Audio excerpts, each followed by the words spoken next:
دنیا کے اندر بہت عریانی عام ہو رہی ہے، فحاشی عام ہوتی جا رہی ہے، مگر ایسے بھی لوگ ہیں آج کے زمانے میں بھی جو نیکی تقوی کی زندگی گزارتے ہیں۔ اگر یہ کچھ چیزیں نہ ہوتی تو شاید اللہ تعالیٰ دنیا کی بساط کو لپیٹ دیتے ہیں۔ ہم اپنے بعض قریبی لوگوں کے حال احوال دیکھتے ہیں تو حیرانی ہوتی ہے کہ ایفرٹس کرنے والے کیسی کیسی ایفرٹس کرتے ہیں۔ ہمارے قریبی ساتھی ہیں، انہوں نے شکاگو سے میڈیکل سائنسز میں ڈگری حاصل کی، مجھے فون کیا کہ جی میں چاہتا ہوں کہ میں دین پڑھوں اور دین کو بھی اپنے ساتھ لے کے چلوں۔ ہم نے کہا بہت اچھا، اس کے لیے آپ کو تقریباً 3-4 سال ٹائم فارغ کرنا پڑے گا۔ انہوں نے اپنے ڈین سے بات کی، اس کو کہا کہ جی یہ میرا ریکارڈ ہے اب تک کا اور میں چاہتا ہوں کہ میں ریسرچ ورک کروں۔ ڈین نے پوچھا کیسا؟ اس نے کہا کہ دیکھیں مسلمانوں کے پیغمبر علیہ السلام نے اپنی گفتگو میں یعنی احادیث میں کچھ سائنس کے عنوانات پہ بھی گفتگو کی ہے، میں ان پہ اوپر ریسرچ کرنا چاہتا ہوں کہ اب موسٹ ماڈرن سائنس کا زمانہ ہے تو ان کی باتوں میں جو سائنس سے متعلق باتیں تھیں ان کا انالیسس کرنا چاہتا ہوں۔ اس نے کہا بہت اچھا۔ چنانچہ ڈین نے کہا کہ آپ کو ہم 4 سال کے لیے فارغ کر دیتے ہیں اور آپ 4 سال کے بعد جب آئیں گے تو یہیں سے آپ آگے اپنا کام سٹارٹ کر سکیں گے۔ جب ان کو 4 سال کا وقت مل گیا تو انہوں نے مجھے کہا کہ جی اب میں کیا کروں؟ میں نے کہا جی آپ جو ہے نا آئیں، ہم آپ کو 8 سال کا کورس 4 سال میں کروانے کی کوشش کرتے ہیں۔ چنانچہ ہم نے کچھ ٹیچرز کا انتظام کیا اور ان کو ایکسپلین کیا کہ دیکھو یہ بندہ بہت ہی ہائی آئی کیو لیول کا بندہ ہے، جو علماء 8 سال میں کورس پڑھتے ہیں نا بخاری شریف تک کا، وہ ہم نے اس کو 4 سال میں کنڈینس کر کے پڑھا دینا ہے۔ انہوں نے کہا بہت اچھا۔ اللہ کی شان کہ اس بچے نے 4 کی بجائے 3 سال میں ہی بخاری شریف تک کا سب کورس مکمل کر لیا، ایک ایک کتاب پڑھی اس نے۔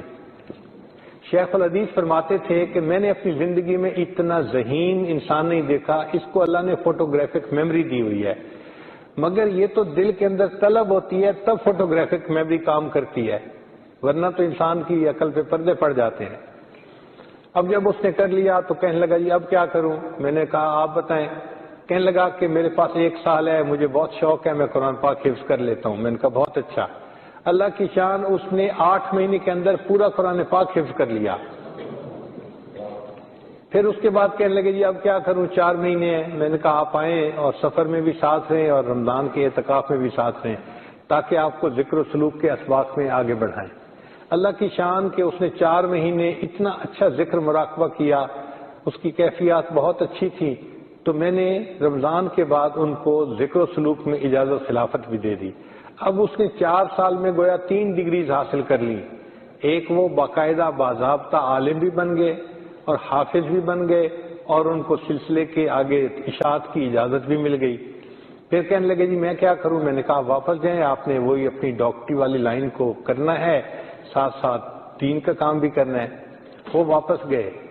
امریکہ میں جو ڈاکٹر اپنے پریکٹیکل لائف میں انٹر ہونے لگتا ہے اس کو ایک امتحان دینا پڑتا ہے، اس کو کہتے ہیں USMLE ٹیسٹ، اور یہ ٹیسٹ اتنا مشکل ہوتا ہے کہ بہت لوگ روتے ہیں۔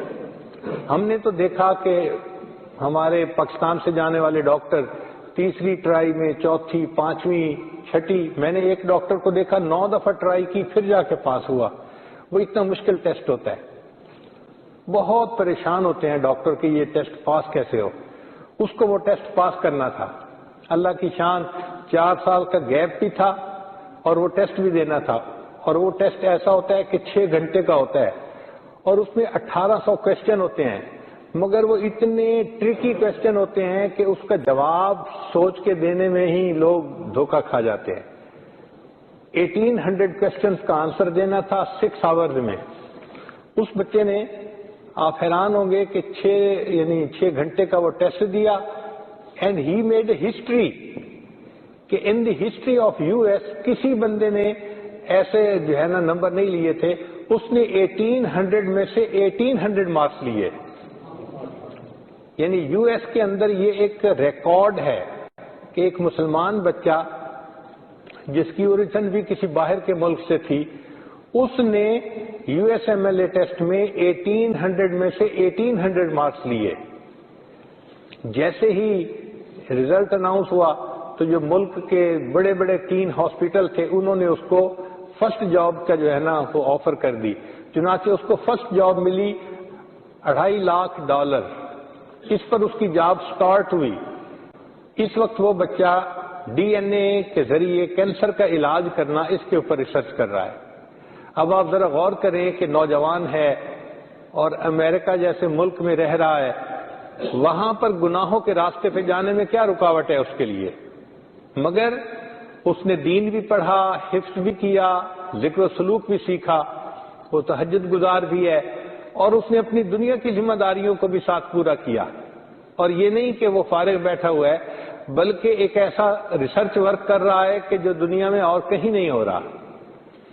تو یہ لوگ ہمارے لیے قیامت کے دن ایک ریفرنس بن جائیں گے کہ بھئی اگر انہوں نے اسی ماحول میں رہتے ہوئے اتنا کچھ دین کے لیے کیا تھا تو تم نے کیوں نہ کیا.